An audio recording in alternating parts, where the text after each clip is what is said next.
Donc là, on se retrouve avec Cyril sur la mezzanine, derrière notre très belle verrière 3 en 1. Je vous en avais parlé avec Maxence de chez Velux, hein. N'hésitez pas à retourner voir la vidéo si vous l'avez loupé. Mais là, on va se concentrer justement un peu plus sur les garde-corps. Donc vraiment, on a vu juste avant la rampe sur l'escalier, mais quand on fait une mezzanine ou vraiment une grande trémie, on va avoir aussi besoin d'un garde-corps. Donc est-ce que tu peux me parler un peu plus du garde-corps, Cyril, à quoi il sert et comment on peut le personnaliser, etc. Alors justement, ce garde-corps fait office surtout pour la sécurité. Ouais. Donc en concordance avec la rampe que l'on a présentée juste avant, nous retrouvons l'hélice noire. Ouais. Et là, vous voyez, petite subtilité, vous avez un vitrage en soubassement.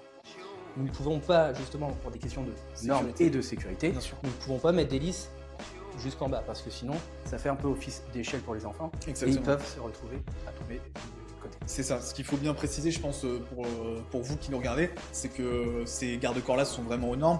Donc, le but, c'est que si vous avez des enfants, ils ne peuvent pas passer la tête entre les barreaux, ils ne peuvent pas escalader, tout ce genre de choses pour vraiment avoir quelque chose aux normes et pas dangereux pour les enfants en bas âge. Tout à fait. Et là, du coup, vous voyez avec un soubassement en vitrage, justement, pour une question de clarté, de luminosité. Sur cet espace. Mais en fait, exactement. Mais par contre, ce soubassement peut être dans un autre matériau. Ouais. On peut avoir de la tôle de coupe laser, on peut avoir un panneau de bois si les clients le souhaitent. Très bien. Donc, on a vraiment les mêmes options de personnalisation que sur l'escalier. C'est ça.